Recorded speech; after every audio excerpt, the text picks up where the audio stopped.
Welcome to the Creator Incorporated podcast presented by Breaking and Entering Media. This is episode number 1 with Varun Rana, who is a full-time content creator. He has about 130,000 followers across Instagram, TikTok, and even LinkedIn. He started his career, however, working in tech. He was at Amazon and then went into startup life, and he says that's what really drew a lot of inspiration from when he got into the content creation game. He does a ton of these workplace comedy type sketches. You've probably seen him. He's on the Zoom and there's all this crazy stuff happening, and he talked a lot about what goes into that content, how he comes up with the ideas, his creative process, and then how he was able to start making money off of it to get to the point where this could be his full-time job. He had a really funny story about his first kind of brand negotiation where they gave him a number. His friend who was working in influencer marketing told him to ask for a higher number. Varun did that, and they just said, okay. And so at that point, Varun decided there might need to be a little bit of help on the business side of things. So that's where we got into how he sets up his team. We called it Varun LLC. But it's a really fun episode. Varun's great. He's in New York, so we were able to do this in person in my studio apartment. We've upgraded since then, but go check it out. Really excited for everyone to hear this, and yeah, that's pretty much it. Varun Rana, welcome to the Creator Incorporated. How do you feel about the studio, by the way? It's cozy, it's efficient, scrappy. Yeah, that's the 3 words I would use. Have you've done a podcast before? I've done right? a couple. Yeah. Oh, really? Yeah, smaller ones. Yeah. Nice, yeah. nice. A lot of virtual ones. Yeah. Okay, I hear you. And like that's kind of when I'm curious about this. When they bring you in for those podcasts, are they like you need to get into like your content persona? So I've done 2 virtual and 1 in person. For one of the virtual ones, it was just like a 30-minute Zoom call, so not really. It was just asking me about my career. And then I did one where I felt like they were asking me questions to try to get me in character or try to get me to give my really hot takes, which I have many of on corporate and stuff. And then one was just pretty normal. But okay.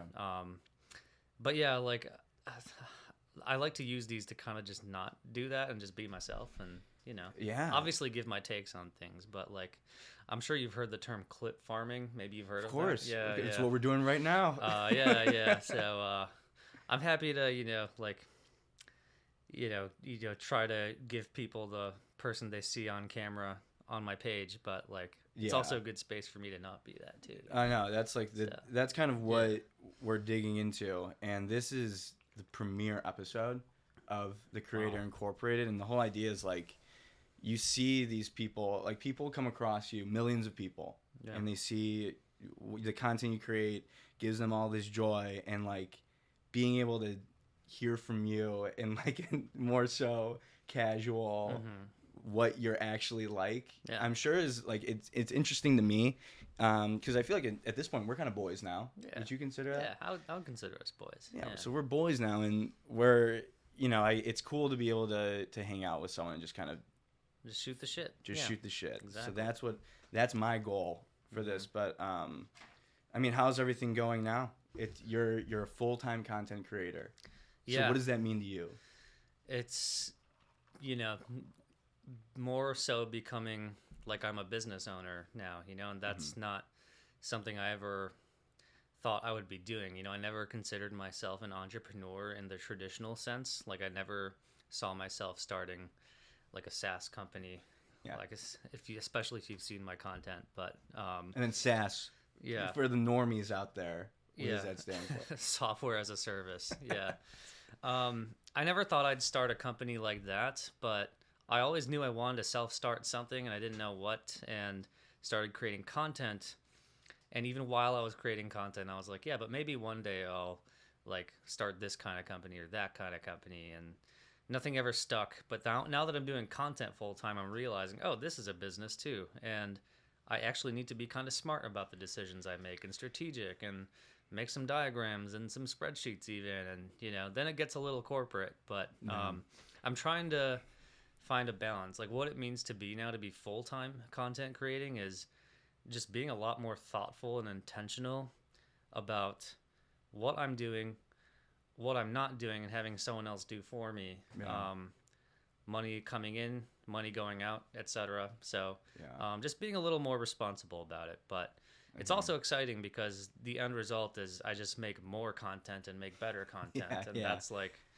That's what it's all about. Yeah, it's you are in the business, SaaS sales, tech sales world. It's like the better you get, the more responsibility you get. Yeah. And in this case, it's like the responsibility is doing exactly what you love doing. So it's like an unbelievable trade-off. Yeah, and it's kind of changing my role a little bit. I think everybody has their different strengths and weaknesses as a creator, but I think when I was just doing it at my job on the side, and then when I was also in the initial stages of doing it full-time, I was kind of doing the same thing where I would just come up with something, write it down, and then when I have free time, I'll go make it and then post it. Right.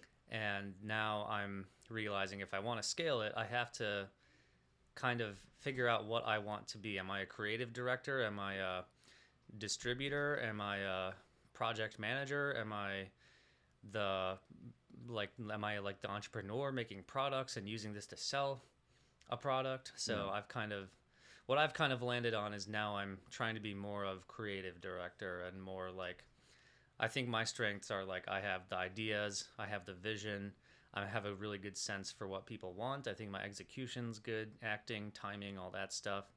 Where I'm not so good is writing, and I think I'm pretty good at editing, but I could be a lot more efficient at it. So those are areas I'm starting to look for help. Interesting. So you've gotten to this point, but obviously it's been a long road to get here. Yeah. So talk about some of those big moments early. Your past life and now those big moments to where you're like, I could do this full time as a content creator. Yeah, I could start way back. If you want. What's the abridged version like? Because you have the tech background, right? So you've been in the tech world, and so let's start from there. Like you're working in tech. Where were you working at? And then when did you put out your first video? Do you remember what it was? Yeah. I worked in tech starting in 2018 after college. I was in big tech at Amazon, which was a very grueling job. I was a software developer. I had no time for really anything I was actually interested in, and I kind of burnt out from that job. And it was late 2020, and I kind of just said, I quit, and I don't know what I'm going to do, but I'll figure it out. And I actually have a YouTube video about that coming out next week. Shameless plug. But, there you go. It'll be out by the time this gets released. So probably. So go check it out. Yeah. And I was so burnt out. I wasn't doing anything I was interested in. I didn't want to be a purely technical person. I think that's just like, it's the classic thing. You major in something, then you go do the first job you're most likely to do with that degree. I think more people than are willing to admit really don't like the field they get kind of dropped into. So I was one of those people. So I kind of had to figure out what I wanted to do next. I knew I needed to get some job. I just didn't know what kind. I just knew my soft skills weren't being used. My creative skills weren't being used. So I needed to kind of figure out some ways I could tap into that. While I was figuring all that out, I kind of was getting back in touch with some childhood hobbies. And one of those things was music. I've been a musician my whole life, and then I didn't know that. I grew up playing like saxophone and jazz and all really? that stuff. That's sweet. So I got back into that, but then like making videos was another thing too. Like I always enjoyed making silly internet videos. I would always make them in school. I would always make silly PowerPoint presentations in classes, and and then in work, were you the guy that was pulling in like 45 ha-has in the team's group chat? Oh, for sure. Just it's like the little things, Post town hall, you're just like a gift. Oh yeah, I would be cracking jokes that would probably be taken too far sometimes, but going triple platinum in the team's chat. So on that note, I was always big on Snapchat, and I would always be Snapchatting my friends. And then I remember to compete with TikTok, Snapchat had this feature that lets you basically make little clipped videos. Okay, yeah. And so I started sending these to my friends and make these little skits and impressions. And my friend was like, "Wow, you just basically made a TikTok." And I'm like, "Oh yeah, TikTok. Yeah, what's that?" And he's like, "You should get on it. Yeah, it's like everyone's talking about it right now." And that was like January of 2021. Wow. So I'm like, "Okay, let me see what's going on TikTok." And that algorithm's crazy, man. That algorithm just learns everything about you. And for me, it just started giving me videos of all Indian American people and everything from like making fun of parents to stereotypes, whatever. And I just noticed a lot of it was like that, like making fun of our background and our parents and stuff, which is funny. But I was living with a friend at the time, and we were just like, there's some things not being talked about here, Like, what if we made fun of people like us? Like, what if we made fun of ourselves, And Right. so that just kind of like triggered a bunch of ideas about like, why do we listen to our parents when they say this? Or why do people at work talk about us like this? Or why do Indian American dudes in their 20s behave like this? And so I think the first video I made was like a coworker. It was like a skit of me at the work laptop, kind of like someone saying like, "Oh, I love Indian food. It's so good, whatever." And then like, these videos didn't do like great, but it was like my third or fourth video where I just started ranting, and I got like 50,000 views in a day. And So it was just you like it was you literally just me in my kitchen, and I'm like,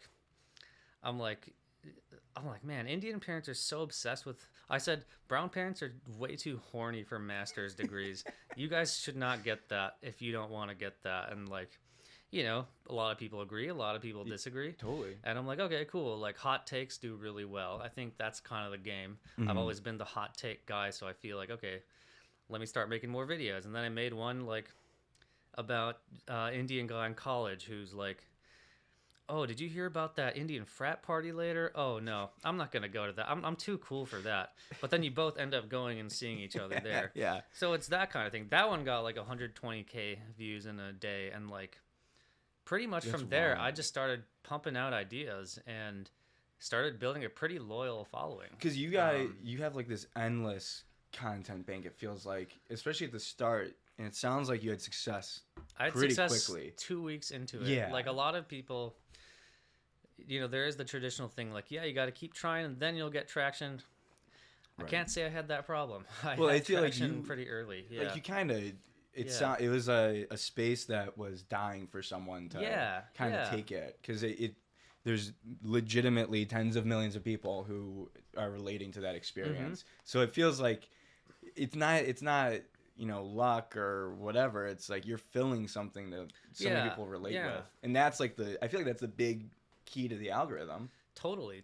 And like after that, I think a few months later, I was like, let me start making fun of corporate stuff, and then that kind of snowballed into what I do now, which is not all too different. It's just kind of making fun of workplace stuff, and over time, it's been about different things. Whether that was my time working in startups, my time working in big tech.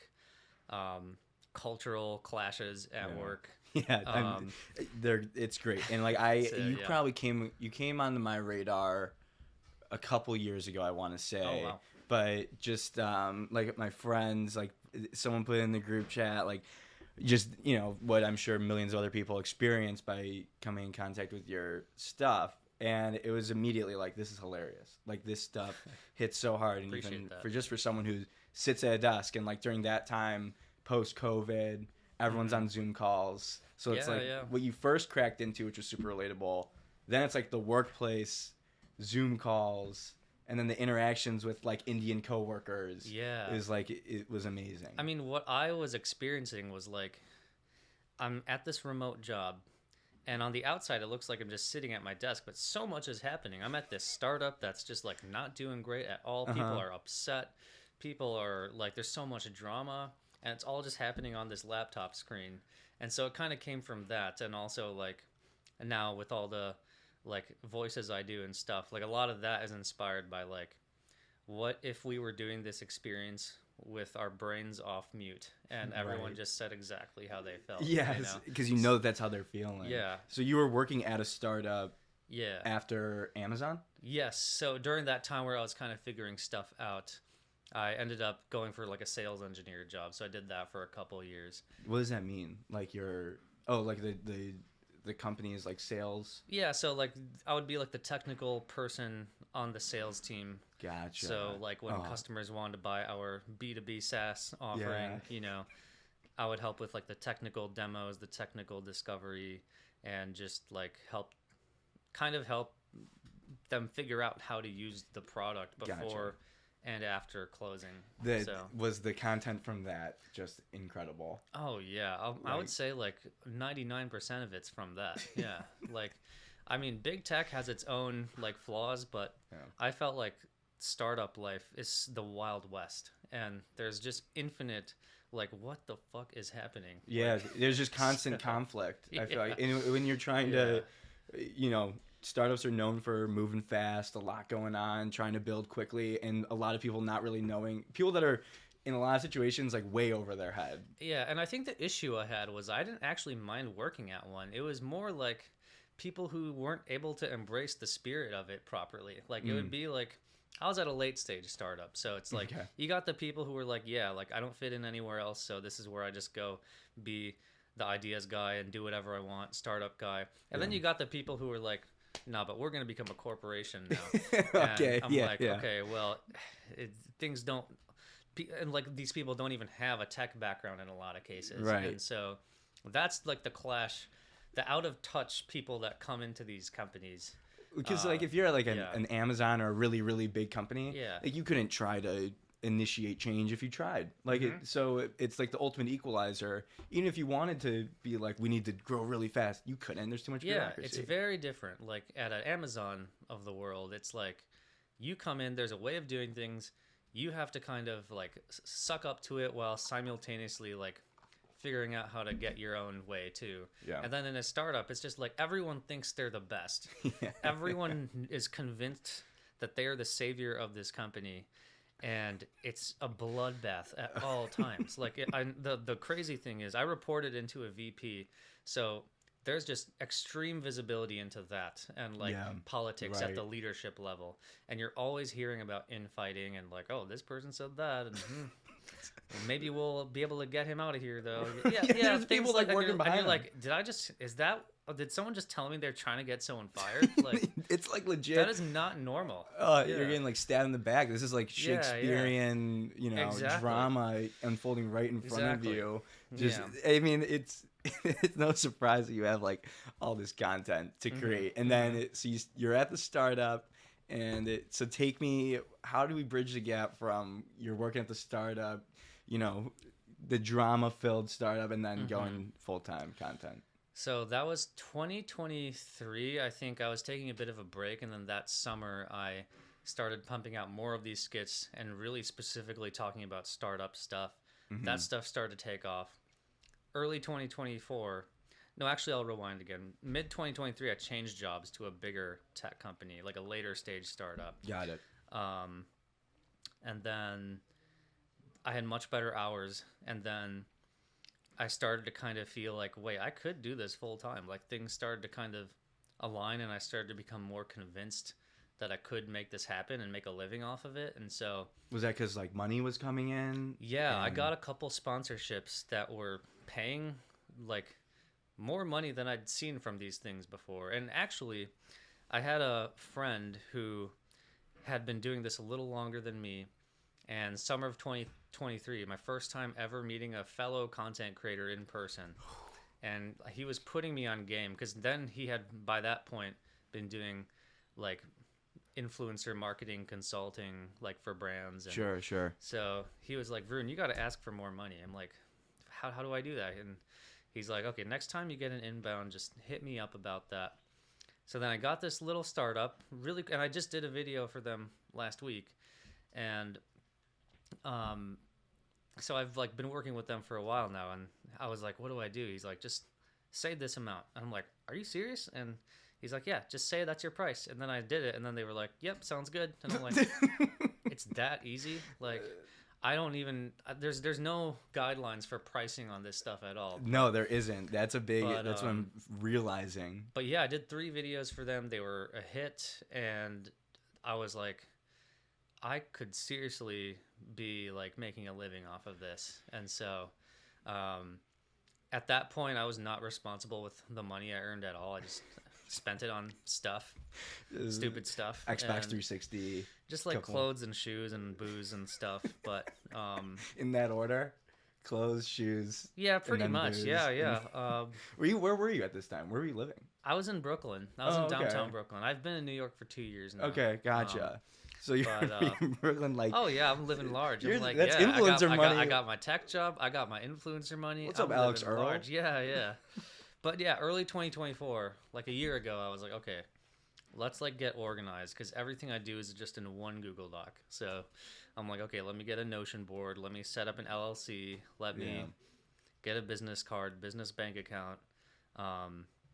Let me get on Instagram. And I think once I started doing that, that kind of propelled me even more into kind of like mainstream. Like, right. So Instagram started doing really well this year.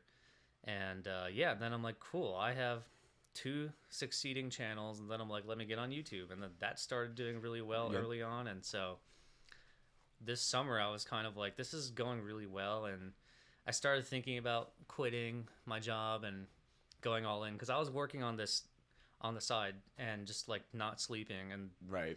that just like wasn't sustainable, obviously. So yeah, last summer I was kind of like, okay, I think the time is now. I just gotta give it a shot. I have the money saved up to kind of, support myself and invest into this. And let's just give it a shot. I have no idea what I'm doing, but I gotta try now. 28 years old, gotta, it's not like my life is ending at 30, but it is coming sooner than later. So that's right. I'm like, okay, I should take advantage of this little stage of my life I have here. Right. So and now, it was really just the spirit of that, of like, I want to at least give it a shot. Totally. So now, so how many months in are you now officially? Like 5 months. It was August. So yeah, about 5 months now. And you're still doing it. You haven't gone back to a corporate job, which still doing it. leads me to assume it's going well. It's going well. It's at first it was like, I feel like late summer, early fall is slower for brand deals and stuff, but like fall picked up really nicely. January's picking up really nicely.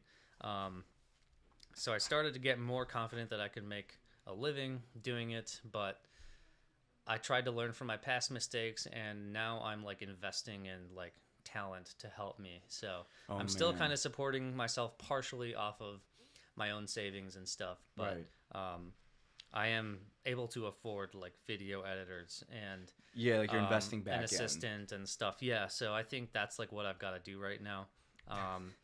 And I'm also like becoming more okay with debt too, I guess. Like a payment for creators is really weird, and that it just takes way too long to happen. So how does it work?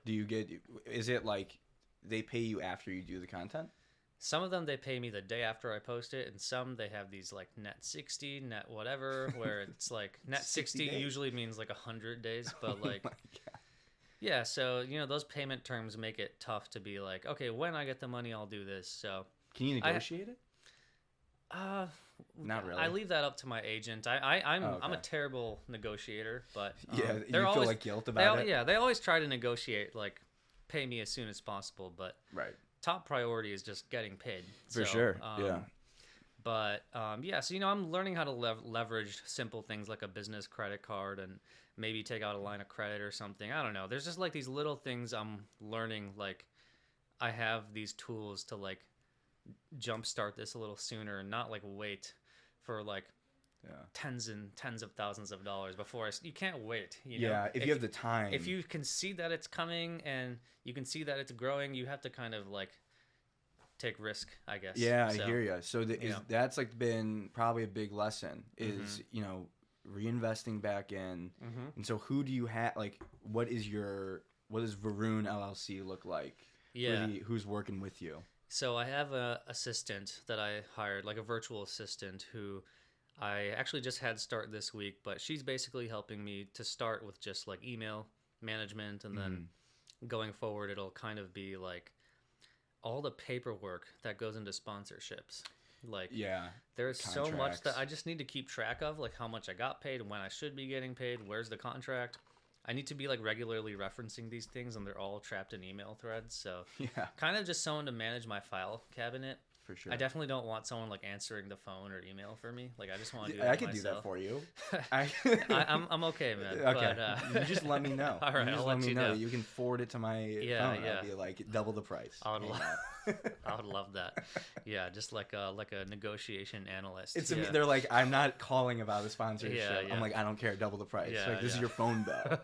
I'm like, wait, actually half that, half the price. That's what I could do. But So you have the assistant, the virtual assistant, and now I have a writer / strategist, and he is helping me with like, so he did content and content strategy at a nonprofit and grew an account to like tens of thousands of followers. And That's cool. I just wanted someone who mostly like aligns with my kind of worldview and like has the experience with writing and strategy, so I can be like, okay, what should I post this week? Why? When? Mm-hmm.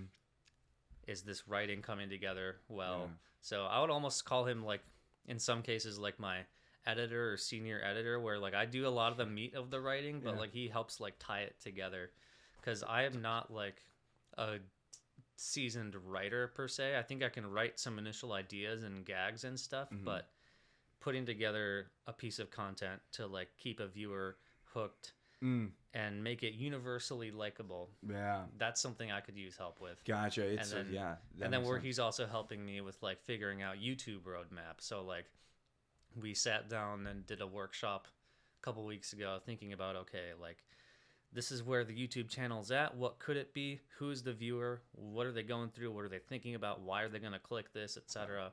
Kind of come up with like 10 TV episodes, Yeah. so to speak. Yeah, I mean, So- this is the stuff. This is crazy because, like, you're pretty much operationalizing your content, and Yeah. the crazy thing is, like, if you're someone just watching it and consuming it, you would just assume Varun had an idea. He just grabbed his phone, he just hit record, and he just sent it off, and that was it.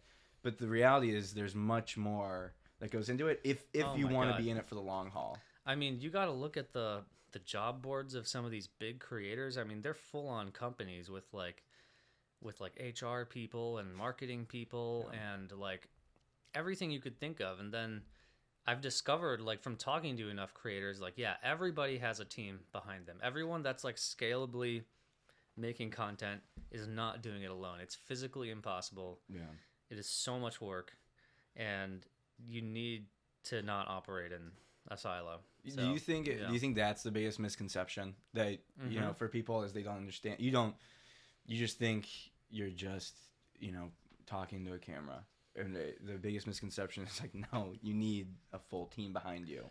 Yeah, I think you could definitely get like tens of thousands of followers just talking to a camera, and you can get started that way. But the heyday of like that initial growth doesn't like last forever. Right. And if you want to have that happen more often, and you want to just keep doing it and keep reaching more people and find more ways to make money, then you need to free up some time, and you have to just self-assess and figure out what you're good at and what someone else is better than you at. So yeah, I'm learning that is pretty much 100% of the successful creators have at least one person that's helping them. Probably I a believe few it. or more. Yeah, I believe that. So I want to switch to like the purely like brand sponsorship side, like influencer marketing world, because you were saying earlier, nobody knows what pricing should be. Like, there's no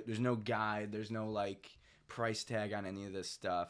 What's your biggest like advice maybe for someone who is influencer marketing at a brand? Like how would you talk to them about talking to a creator or a content creator, like to negotiate, to figure out how to work best together based on your experience? Like a brand talking to a creator. Yeah. I'm trying to think back on the whole life cycle of my interaction with a given brand, and I would say, let's assume it's like an inbound. There's always like the initial outreach of like, we love your content, we want to partner with you on content and stuff like that, and then there's always this weird back and forth about rate, and then that's where that's why I'd rather have an agent do it, because that stresses me out. I feel like I'm not saying the right thing. I don't know how to pull the right data to make a case for myself. I would just say, like, I've had some where they already have a rate in mind. The brand already has a rate in mind, but they're very stiff on it. And if what the agent or the creator says is too high, then they are no longer interested. And like they just immediately let it like sever the ties or like muddy the waters. And I would encourage brands to be very open-minded, obviously, about like the work that goes into making content. And, you know, even if there's a lot of creators who are very open-minded about the pricing too. Like maybe you cannot afford what the person's starting price is, but I think on my end of things, we always have like a ceiling and a floor. And like, if I start with my ceiling, that doesn't mean like I'm not interested at all, because I actually do want to build like strong relationships and partnerships with brands, and like I'm willing to like kick something off just to like start things out at a lower rate just to build a good relationship with a brand. And then what I find though, even when we do that, it doesn't always result in a long-term like strong partnership. And so that's what I'm finding, is that we're calling them partnerships, but they're really just kind of deliverables often. And I would really like to like be like a brand's like premier creator, or like help them think about their brand strategy more, and like let them have my expertise and really benefit each other a lot. Versus just like, make this video. Go make this video and give it to us, and then that's it. And it's like, that doesn't really do much for anyone. Because they clearly have a reason for it. There's a problem that they need to solve from a business perspective, and like you could help out much more than just making this funny video. And it's like, what is that? I'm always curious, like after that happens, are they really like, okay, great, like wow, that we nailed that was great. So I'm always curious about that. I think that's another thing too, is like trying to get those people onto this podcast and ask them that question and figure out like what is their intention with, like, you go and get a video and like a partnership with someone, content creator like you, and it's like, is it really just for that video? Like, does it solve business goals? I mean, they usually just kind of pitch it with like, we love the content, everyone on our office loves it. And I have had some where they are like, and we think it could be a good long-term partnership. And one of those, a couple of those I am doing longer term things with. And then a lot of them might like say that, or we try to pitch them on a long-term thing and they're just like, oh yeah, maybe. But then they just don't hit you up again. And it's the way it goes. I don't know. I don't know the logic on that side of the fence that much, but now that I know what it's like on my side of the fence, I think if I was to go be like a head of influencer marketing or something like that, I would be really mindful about like who I partner with, and I'd value quality over quantity, and I would value like good relationships with creators who are good people, like the product, have an audience that'll benefit from it, and give them the rate they deserve. Because I think sometimes influencer marketing people will look at just the views, just the comments, shares, but like, I think if you actually read comments on my videos, for example, I have a pretty strong relationship with my audience, and people are often asking like, what's that you're wearing? Or like, where do I buy that? And like, I just wish I could show brands that and be like, people will buy what I put on my story. Exactly. They will buy it. They will get you sales. And like, you got a community. A community. I mean, listen, I'm not afraid to be in the comment section. I'm a comment section warrior. Everyone knows that about me. I'm always ready to muddy it up. Appreciate That's the other thing I've been trying to, pitch myself on, is like being kind of like a comment section mercenary as well. Of like, if someone says something mean, like just throw me in there and I'll kind of like go to war on behalf of the creator or like on behalf of the company. I could use that because I love going to war myself, and now I'm like, maybe I should hire people for that too. You know? I know People do some research. People are always like, ignore the hate, and I'm like, I'm not gonna ignore it. I love like roasting people and arguing with them, and so I let it get to my head often. But is that have you gotten better about it? Of like, not letting the comments get to you. It's hard to. I hate the people that are like, "Oh yeah, I don't even read the comments." Of course you read the comments. Yeah, that's a lie. I mean, like I have gotten better about it, but like it still does get to me. Sometimes it depends on the nature of the comment too. Sometimes it's just like some idiot who's like, "You suck," whatever. I'm like, okay, whatever. And then sometimes it'll be maybe even a longtime viewer who's like saying some like, "Oh my god, the quality of your videos has just gone down ever since you started doing this, and I whatever. I used to love when you do this. I miss the old Kanye, you know." And I'm like, miss the old Varun. That kind of sucks reading that because I'm like, I'm trying to evolve. I'm trying new things. Mm-hmm. The new things I try, the old people might not like, and so that is where I struggle sometimes. I'm like reading stuff like that, like qualitative feedback, and I'm like, what do I do now? You know? Yeah. Why doesn't everyone just like everything? You need to just get everyone on the same page. I need like the utmost loyalty. Yeah, it's crazy. I not to pat myself on the back, but I've been in the TikTok game for a little bit now. I had a couple. Yeah. I'm enjoying your recent East Village winter videos. Yeah, that's the niche I'm trying to take over. Easy money, dude. You got it, man. Someone commented, "I'm so glad the East Village has an influencer now," and I'm having it shipped here, framed, so I can put the comment just kind of like above me, and just be East Village. You could be that person, man. And I feel like there have been like East Village influencers before, but like you could be like the man of the people. They're not like me. There's a lot of like influencer people who have passed through TikTok, on like New York East Village TikTok. Yeah, they just kind of. You could be a man of the people. I'm trying. I'm really trying to. I have 240 followers right now. Okay. If you were me, this is a good question. Yeah. If you're talking to me right now, advice? How do I get to 1,000 followers from 240? Yeah, I mean, you could do that a lot quicker than you think. I would pick like 5 videos. Pick 5 ideas that are just like ridiculous, convey some hot take, and just pump them out, see what happens. Focus on like making them as edgy as possible. Okay. I feel like edginess always wins on social. Yeah. So like if you're trying to, focus on this like East Village persona, new transplant to New York thing, current events always helps. It's very cold out. There's definitely humor there. Oh yeah, my mind's just racing.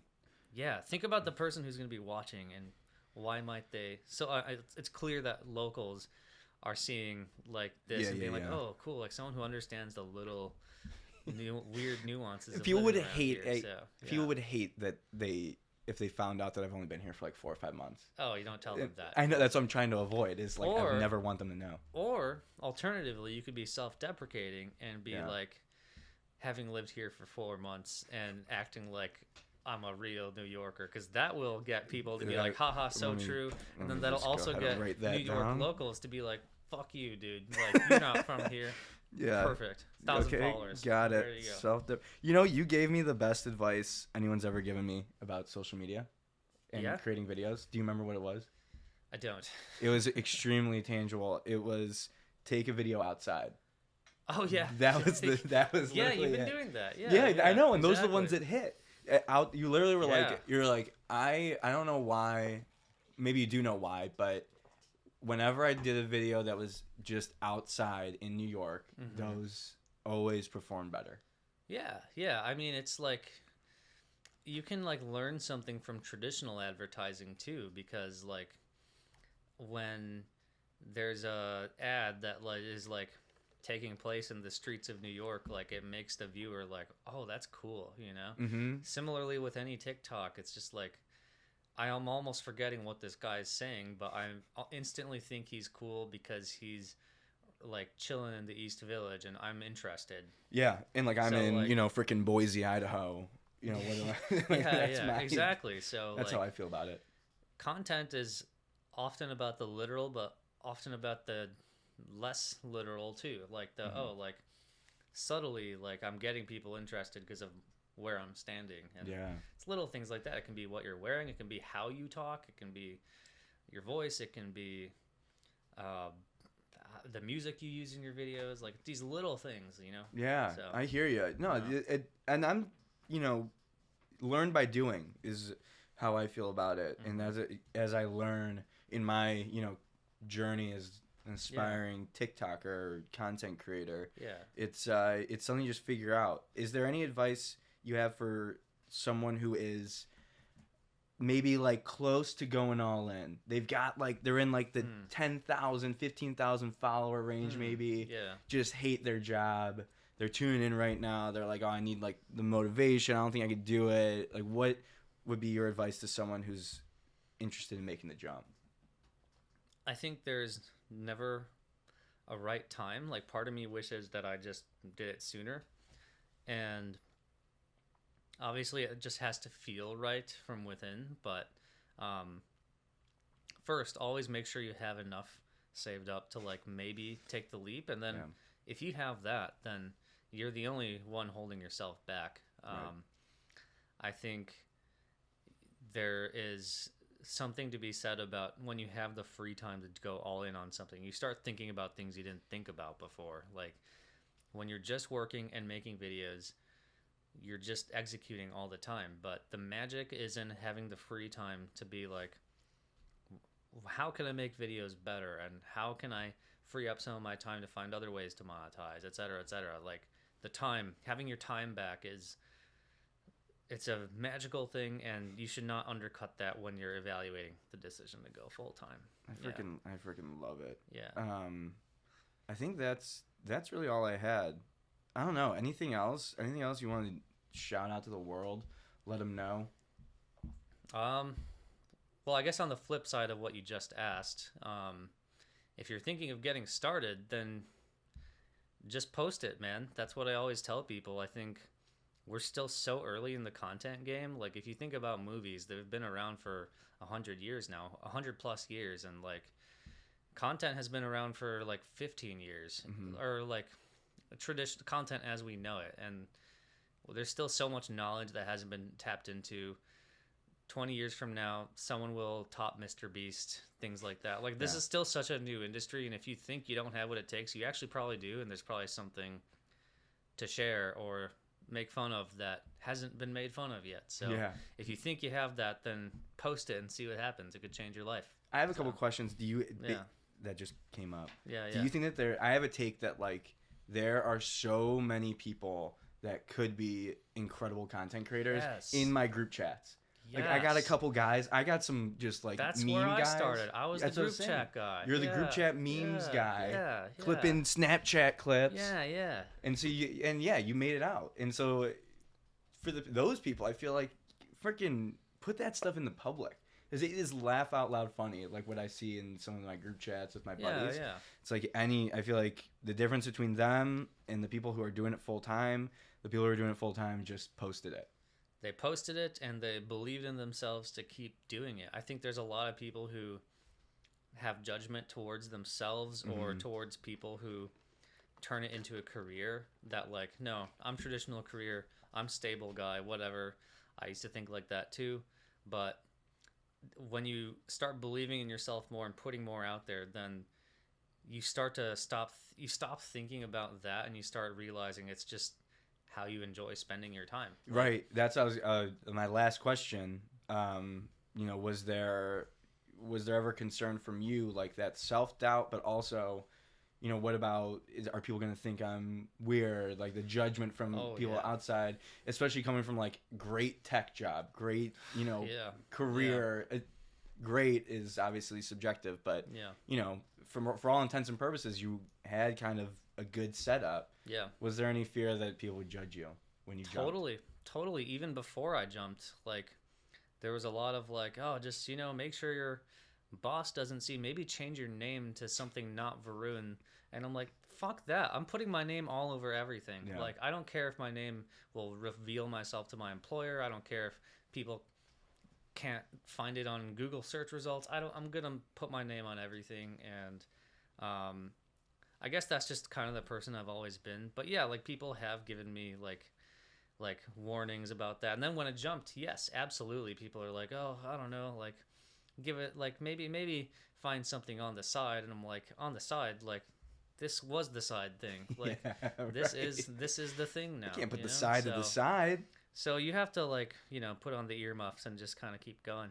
That's awesome. Cliche, but valuable advice. Yeah, it worked for you, so Yeah. that's sweet. Well, appreciate it, Varun. Yeah. Thanks for stepping in. Yeah, appreciate you having me, man. Yeah, of course.